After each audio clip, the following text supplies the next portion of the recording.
Olá, boa tarde a todos, tudo bem? Obrigado aí por comparecerem, prestigiar a conversa aqui conosco. Pessoal, eu sou do Colégio Humboldt. O Colégio Humboldt é uma escola alemã.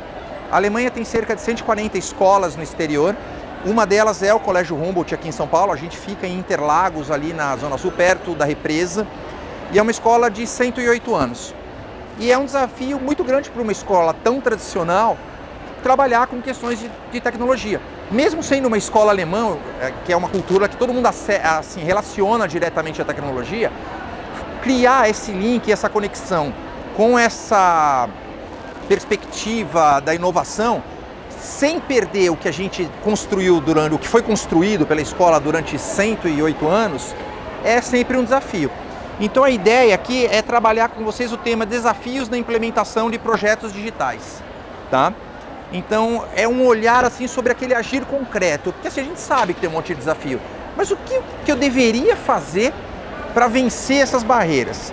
Então eu vou propor aqui para vocês uma espécie de passos, um conjunto de passos, né? Uma espécie de passo a passo, que a gente segue na escola e que tem funcionado muito bem nesse sentido. Então, no primeiro momento, a ideia é para a gente pensar junto e vocês entenderem a linha lógica de trabalho. Vamos iniciar a reflexão, né? Como se dá o processo de engajamento digital de um aluno, o que faz o aluno se engajar, né? Será que a gente tem pistas sobre isso? E aí, em primeiro lugar, pesquisar e conhecer, né? Dizer que as pesquisas são a melhor forma de conhecer o cenário da instituição. Vou dar alguns exemplos de algumas questões que a gente fez. Planejar e comunicar, formar e apoiar, medir e entender, e no final a gente volta para uma reflexão de novo, combinado? Então, iniciando a reflexão, como é que se dá o processo de engajamento digital do aluno? Eles são nativos digitais, eles já estão com a tecnologia na mão, é simples engajá-los, verdade também não tão verdade assim. E eles têm uma forma peculiar de trabalhar com a tecnologia, e quando a gente trabalha com tecnologia em escola, tem uma palavra que diferencia, que é o educacional. É tecnologia educacional e não tecnologia por si só. E isso faz muita diferença. Então a gente pensa, quando a gente fala em tecnologia e escola, algumas palavras surgem na mesa. Isso é um mapa mental de uma pesquisa que eu fiz rapidamente. Então as palavras que estão maiores são as palavras que mais surgiram. Então a gente vê inovação, ensino híbrido, porque todo mundo falou de ensino híbrido, mesmo quando as pessoas se referiram ao ensino híbrido durante a pandemia da forma errada. Né? Porque o ensino híbrido não é necessariamente aquele ensino híbrido que se falou na pandemia, metade dos alunos em casa, metade dos alunos na escola. Não é exatamente isso, mas isso ficou muito marcado, né? Metodologias ativas, ensino remoto emergencial. É como a gente gosta, inclusive, de chamar o que aconteceu na pandemia. A gente não viveu um modelo híbrido, a gente viveu um modelo de ensino remoto emergencial, que funcionou para uma situação específica, que foi de uma emergência sanitária e de saúde pública. E aí a gente fala em aprendizagem baseada em projetos, cultura making, coding, tecnologias educacionais e uma série de outras palavras que acabam vindo à nossa mente, conceitos como novos espaços e formatos de aprendizagem, né? Mas para começar, e essa aqui a gente tem uma análise dos dados obtidos com turmas do ensino médio. Então o que a gente fez aqui, esses comportamentos, a gente diz que eles podem ou não estar alterados de acordo com algumas mudanças nessas variáveis que estão observadas em cada instituição. A gente acredita que isso não vai alterar muito, independente de quem seja. Tudo bem? Então vamos lá.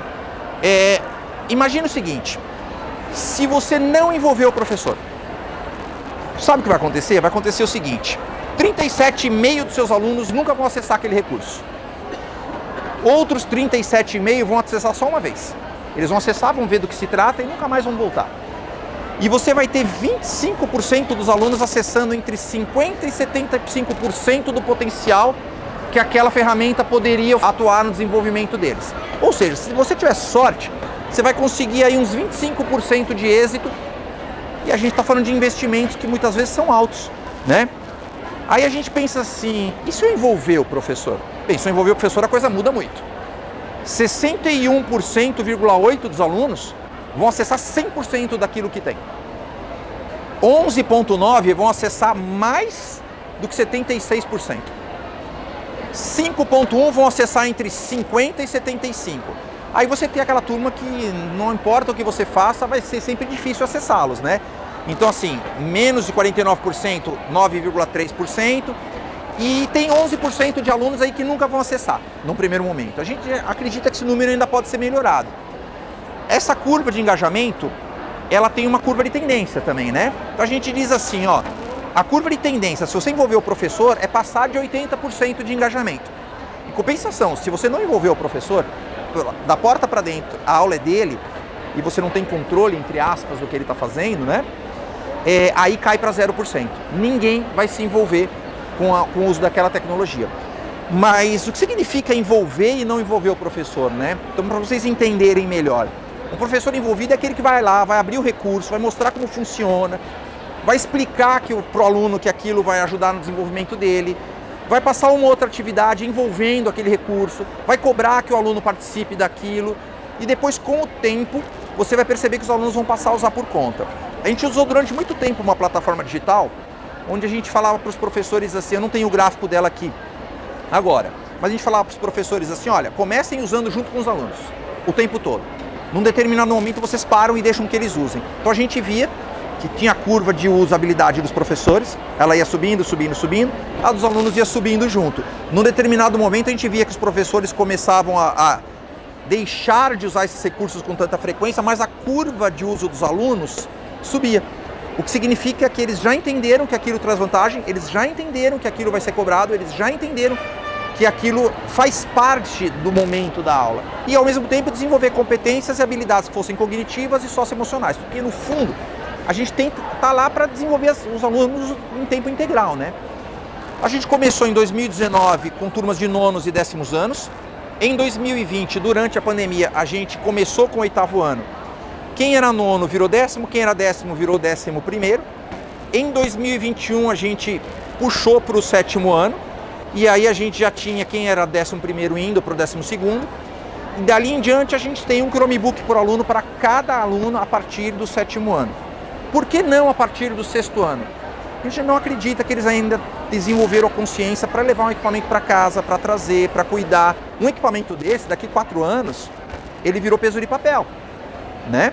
Então você tem que ter muita responsabilidade ao investir. Então a gente tem que trabalhar com um gap entre demanda e essa necessidade e disponibilidade que seja bastante racional. Então o que a gente fez? A gente começou ali em 2018, que até então nós tínhamos salas de informática, né? Então os alunos iam até o ambiente e a gente concluiu que não fazia sentido o aluno ir à tecnologia, porque a gente precisava que a tecnologia viesse ao aluno e dessa forma ela fosse parte do dia a dia do aluno, ele entender que a tecnologia não é só quando ele vai para uma sala de informática. Então para isso a gente precisava trazer a tecnologia para a sala de aula. Começamos com 50 Chromebooks. Começamos com essa demanda aqui. Essa aqui é a linha de demanda escolar. Então a gente tinha 50 Chromebooks, os professores não estavam habituados, ainda insistiam em usar os laboratórios, né?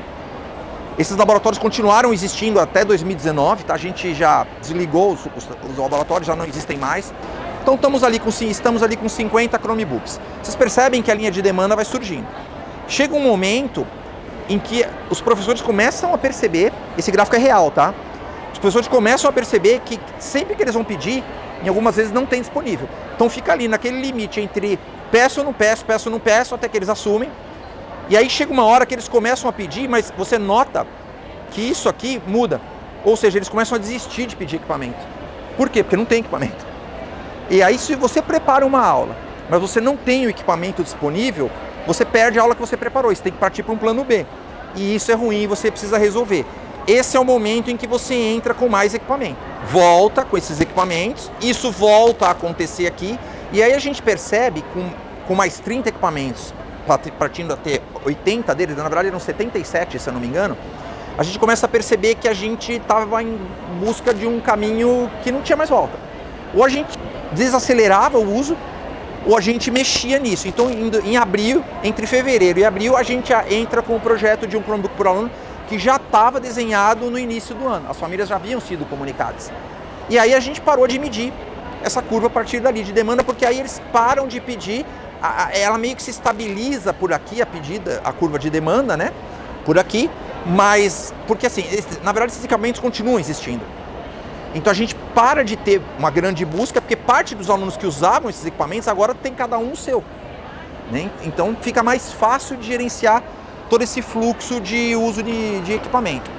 E a gente, antes de fazer isso, a gente mediu para que os alunos usavam o Chromebook. A gente pensava, o que eles vão fazer com isso na hora que eles tiverem na mão e levar para casa? Então a gente foi lá e percebeu que isso foi medido, isso é o recorte médio de uma turma. Eu tenho um gráfico que não são exatamente os mesmos percentuais, porque quando você mede diferentes turmas, oscila. Então eu escolhi uma turma apenas para medir aqui para vocês, tá? Então para fazer anotações, ou seja, usar como caderno, 45,5% deles usavam. Acessar os Classroom, 100%. Realizar tarefa, 100%. Acessar plataformas digitais, 90,9%. Aquelas plataformas lá atrás que eu comecei falando para vocês, lembra? Daquela curva de engajamento do professor, não engajamento. Lembra que eu falei para vocês que a tendência era bater em 80%? Na verdade, a gente verifica que 90% dos alunos dessa turma em particular dizem que usavam para acessar as plataformas. Compartilhar arquivo, 81,8%. Consultar sites, 100%. Era óbvio. Ler PDFs e livros digitais, 54,5%. Tá? Estudar e me organizar, 81,8%. Manter contato com os amigos, 18,2%. Então, peraí, o Chromebook não é o canal que eu usava para me conversar com os meus alunos, com os meus amigos. Eu converso com os meus amigos por outro canal. Não é com o Chromebook. Tá? E aí a gente fez uma medição. A partir do momento que começou o programa de Chromebook 1 por aluno em abril, a gente começou a medir. Entregamos para os 10º anos, você vê que a curva sobe. Aí ela estabiliza. Aí a gente entrega para os 9º anos. Aí a curva sobe. Aí ela estabiliza, porque não tem mais equipamento para ser usado. E você vê que ela é praticamente muito estável. Aqui a gente tem uma semana de outono. Os alunos, a gente fica uma semana em casa, nesse momento em abril. E aí a gente notou que ainda assim 60% praticamente dos equipamentos eram acessados. Eles continuavam usando para alguma coisa, né?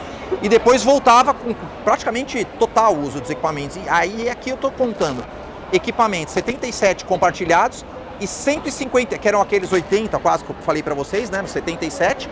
E 158 equipamentos que foram distribuídos entre turmas de 9º e 10º anos.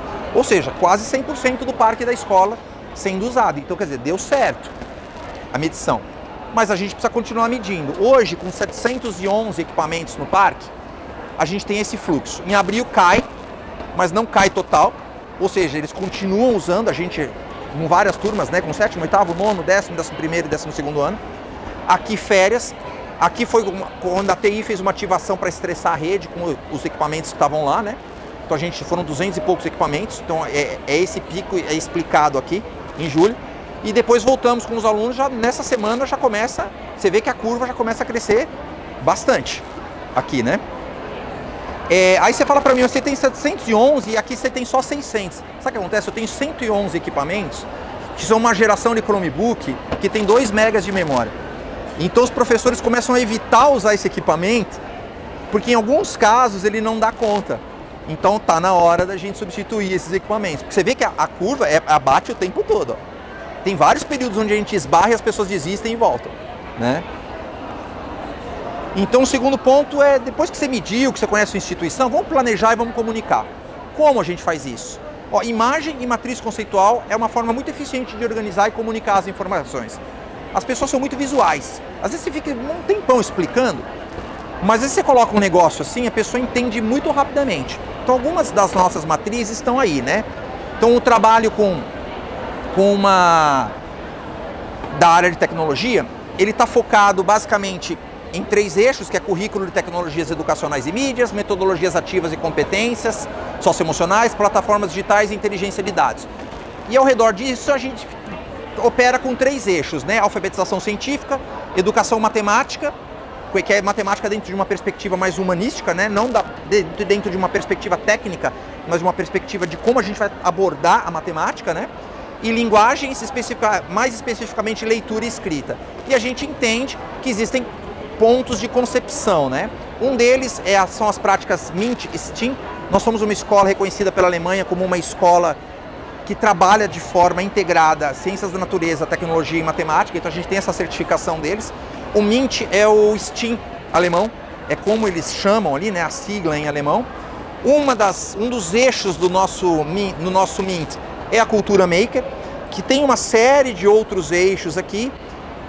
E, por exemplo, um dos eixos é a robótica pedagógica, que a gente separa em mecânica, eletrônica e coding. Mas o coding, ele é só uma parte de algo muito maior que a gente chama de pensamento computacional. Então a gente passa por automação, passa por abstração, passa por análise, que tem uma série de questões. Então isso é uma maneira do professor entender que ele não deve trabalhar só programação. A programação é uma ferramenta ou uma etapa pequena de algo maior, que é pensamento computacional, né?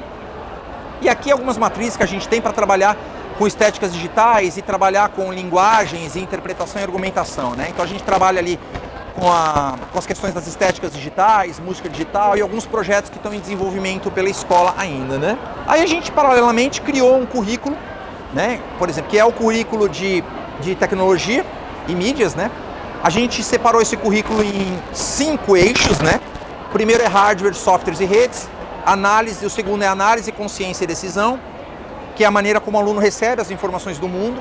O terceiro são estéticas, narrativas e expressão criativa, que é como ele devolve esse conhecimento que ele adquiriu, né, para o mundo. Pensamento matemático computacional e cultura maker. E sociedade tecnológico, midiático e segurança, que é todo esse contexto. Aqui é uma aplicação mais prática, concreta, né? E aqui é todo esse universo que a gente vive, né? E aqui uma série de eixos que a gente entendeu, né? Que primeiro você domina a tecnologia, depois você domina as linguagens digitais, depois você desenvolve o pensamento crítico à medida em que você desenvolve essas competências. Pensando criticamente, eu posso resolver problema. Aí eu introduzo uma nova tecnologia que eu preciso dominar, depois dominar as linguagens associadas a essa tecnologia, pensar criticamente e resolver problema. Insiro uma nova tecnologia e sempre dentro desse eixo, né?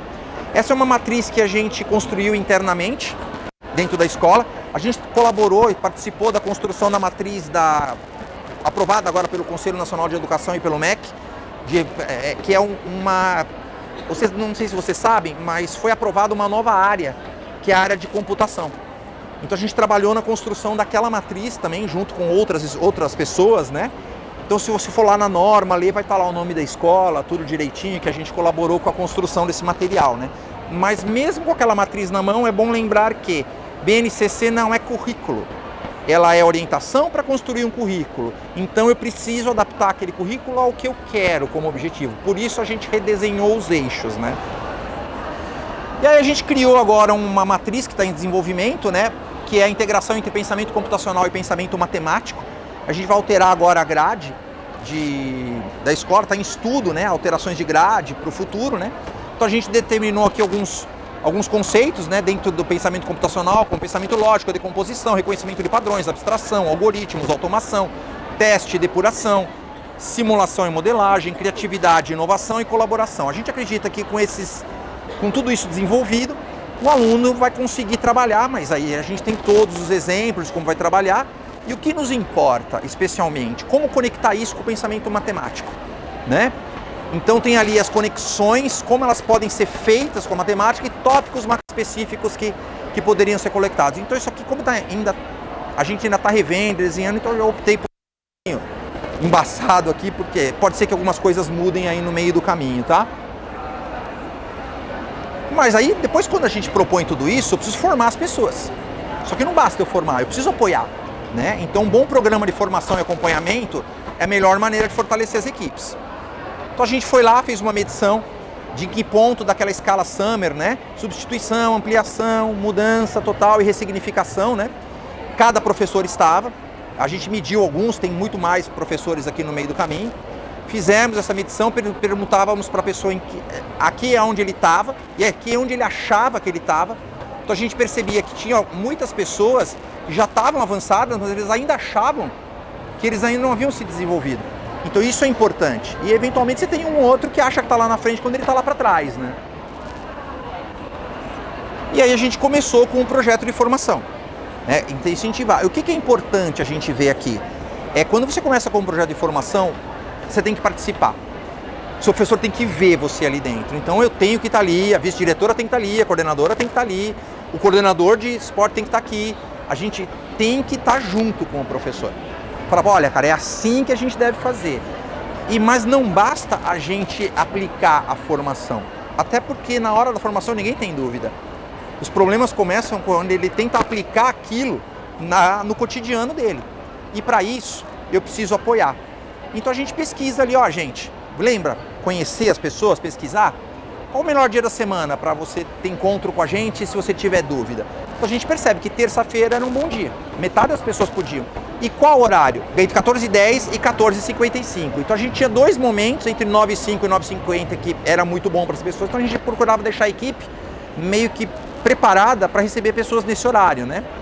Aí a gente pedia para as pessoas, ó, gostaria de agradecer a todos pelo esforço e ajuda, sabemos que não estamos sozinhos, podemos sempre contar com vocês. Isso é importante você ouvir. Quando ele sabe que ele não está sozinho, ele sabe que você não está propondo algo que não é capaz dele transpor. Porque se você forçar o professor aí e não der suporte, ele vai sofrer com isso.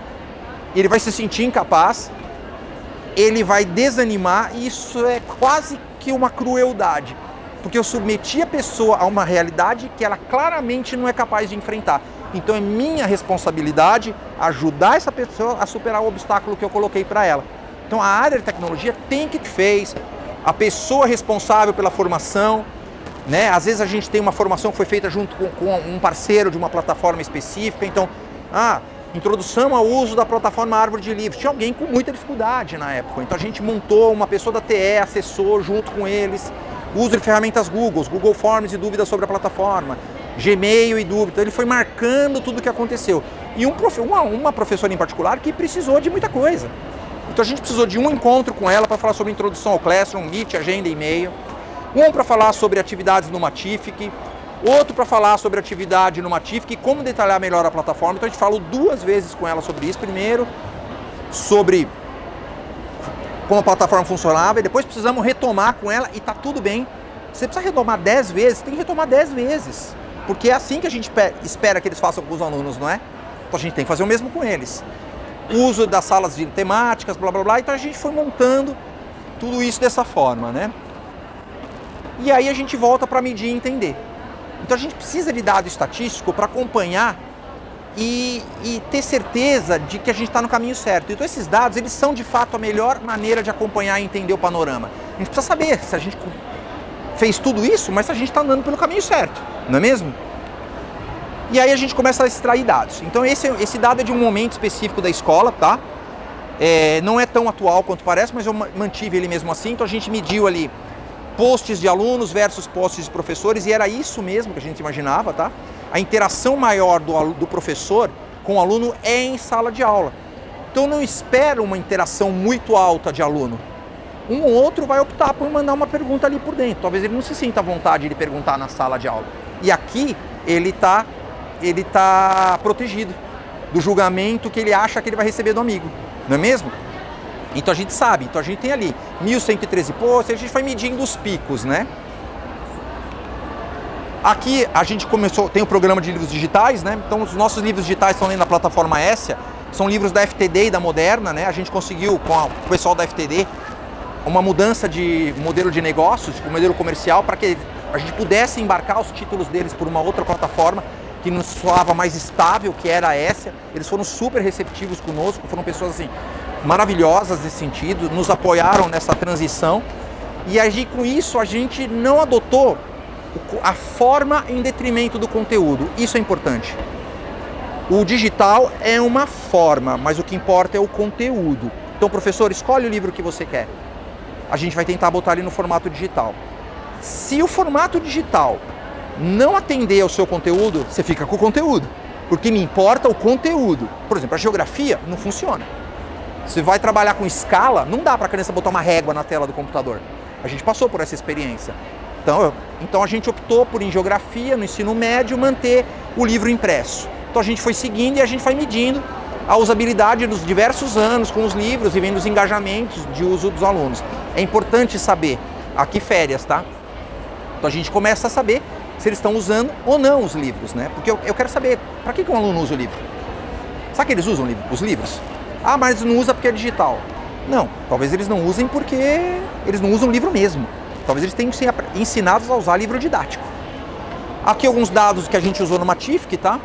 Então também é um dado meio clássico, então a gente foi vendo atividades concluídas, o que era insuficiente, o que era excelente, o que era bom, né?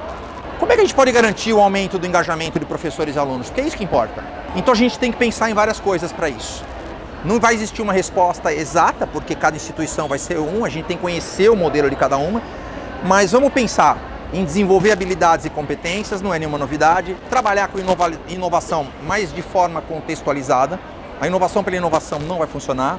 Desenvolver autonomia e responsabilidade nos alunos, trabalhar de forma interdisciplinar e diversificando a metodologia, integrar recursos e novas propostas, aumentar a assertividade pedagógica. Isso a gente consegue analisando dados, tá? Os dados estão lá para isso, para nos dizer se uma estratégia está funcionando ou não. Mapear cognitivamente, comportamentalmente os alunos. Então a gente fez uma pesquisa agora para conhecer os hábitos digitais dos alunos. Eu quero saber com que idade eles começam a usar WhatsApp. E é muito engraçado, porque as crianças começam a usar celular por causa de game, depois elas param de usar por causa de game. E no final do ensino médio eles não estão mais usando o WhatsApp. Eles estão usando mais rede social, ou seja, a forma como eles se comunicam muda.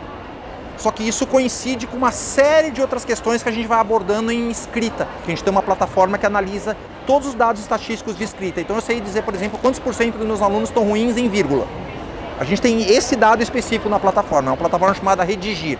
Tá? Eles são de Belo Horizonte, são pessoas muito bacanas para conversar. E principal, você tem que ter acessibilidade, adaptabilidade e flexibilidade. Porque é isso que a tecnologia tem que trazer. Ela é para possibilitar que a gente dê flexibilidade para aquilo que é de massa, né? Então, eu queria agradecer vocês por isso, né? Tem aqui meu LinkedIn, caso alguém quiser me procurar, /Milânia EdTech, e seguimos por aí. Tudo bem?